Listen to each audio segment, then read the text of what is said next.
So welcome back to Creative Insights, and we are in the second part of our interview with a delegation from Universal Music Group, and they're here to talk to our mostly music students.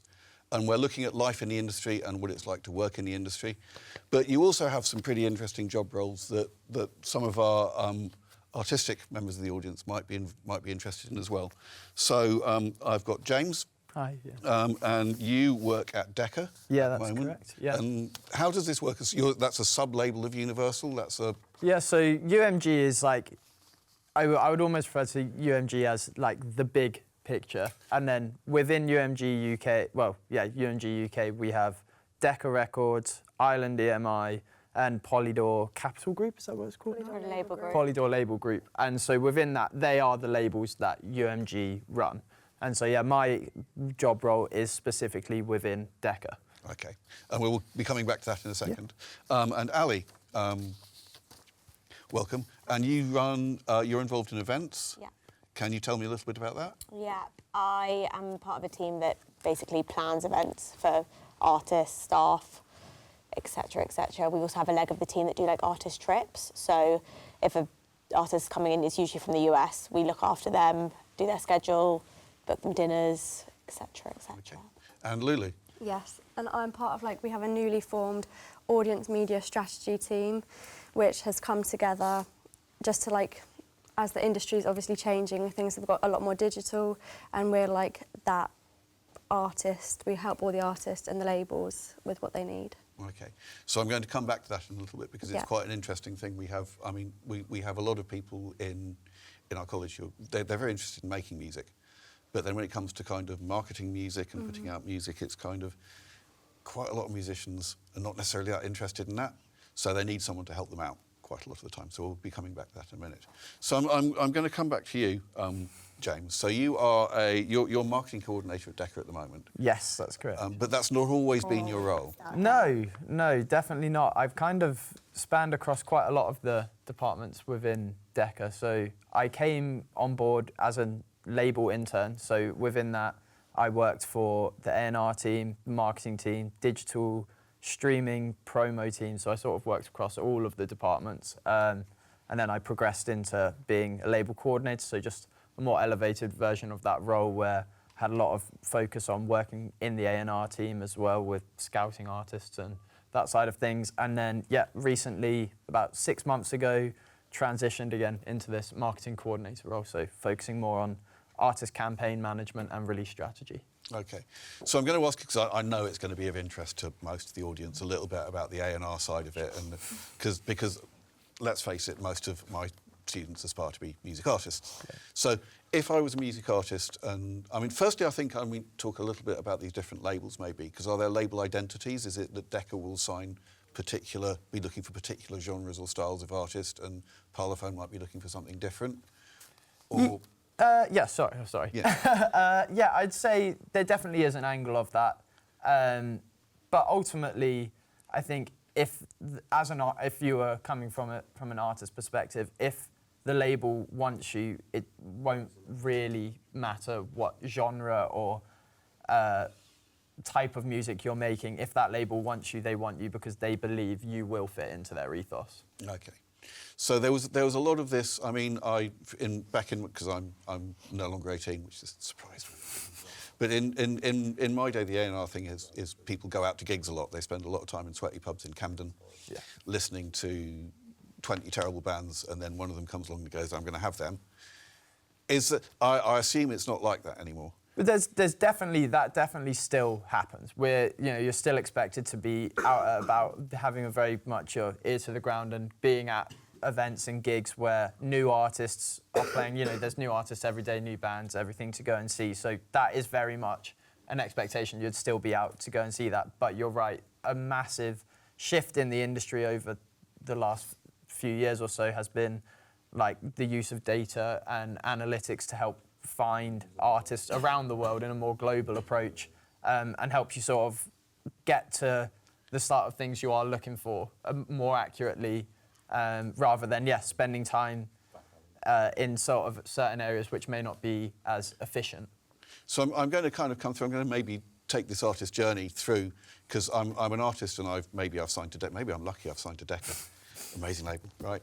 But then I would like that label to help me out and do some various things. So there are things like events, there are artist trips, and that's where you guys come in. That's Ali. I mean, you're an events person. Yeah.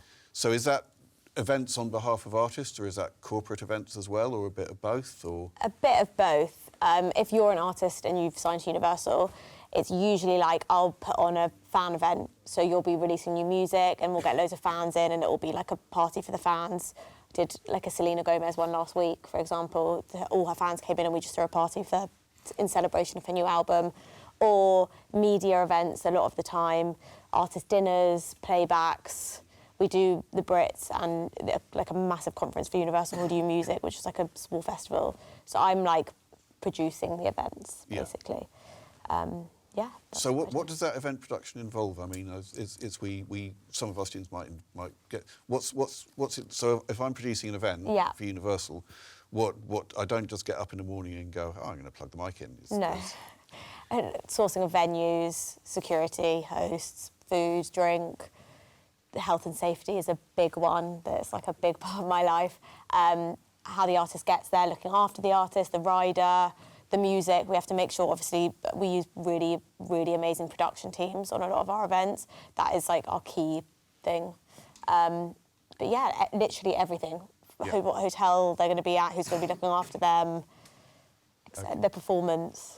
And I'm going to pass on to LouLou, who is in the unformed division, which sounds like some kind of science fictional thing. So you're dealing with digital strategies. So we've got an artist, they've signed to Decca. There's maybe some events being set up, or maybe some events due to be set up.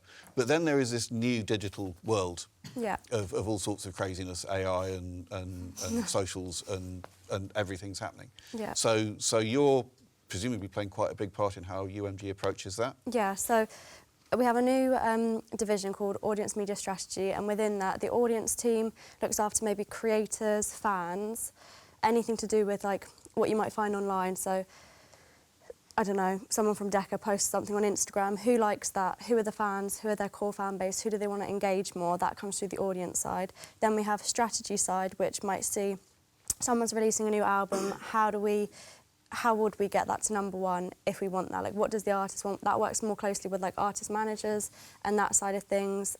And within that, then we have a media team as well, which is like press, promo, digital, radio, all that side of things. So it's the whole kind of like digital marketing.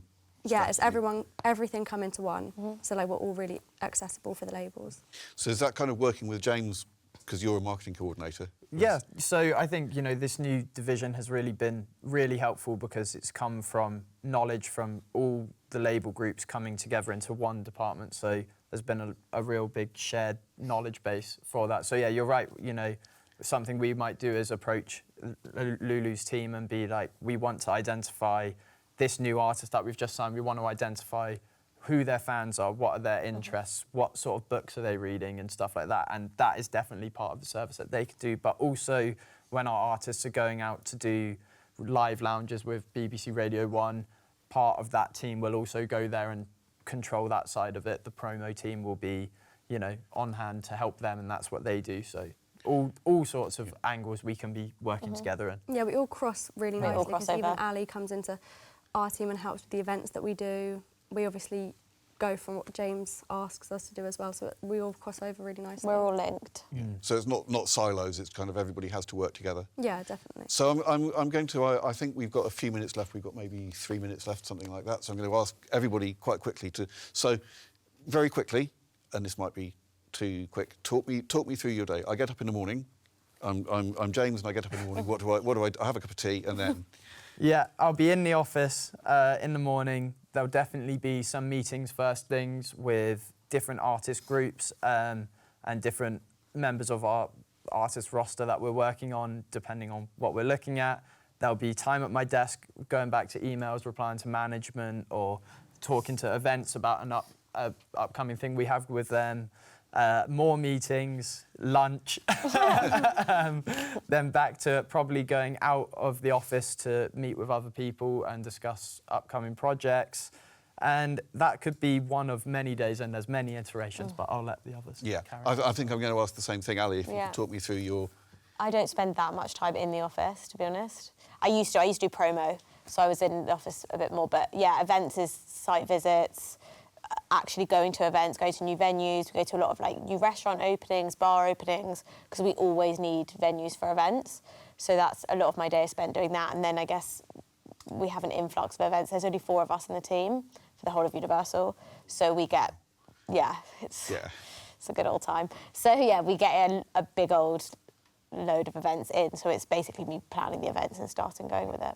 I'm quite interested in this thing about there being, you know, restaurant openings, bar openings. Yeah. I think of music events as being, you know, festivals and gigs, right? Yeah. But there's other type of events yeah. where you'll want artists to be there, maybe showcasing their work. Yeah, happens a lot. And that's the kind of thing that we're looking at. Yeah. And LouLou, you're with the most mysterious job of all, is all new digital stuff. Yeah. What does your day look like? I mean, in honesty, no day is ever the same. Like recently, I've been doing a lot of work with Brits that just passed. So like, it's like Ali said earlier, it was like all about problem solving on the day. What do you get? What do you have to do? What do you have to achieve? What's upcoming? It's like we have huge schedules, and then we're dealing with like really, really big global artists. So it's like accommodating what we can do for them always. Okay, thank you very much indeed. I think we are on the point of wrapping up now. So I'd just like to remind everybody that we have podcasts going throughout the day. I have an itinerary here which tells me where they are. So we have a podcast today 3 with Nico and Timmy from Digital Orchard. Later on, we have panel discussions with Digital Orchard and Ashley Davies and Cameron Blue from SSL and O2 Academy, respectively. Please join us later on. It's nowhere near finished the day yet. It's going to be an exciting time. Thank you very much indeed, and thank you very much for coming. No worries, thanks for having me. Thanks.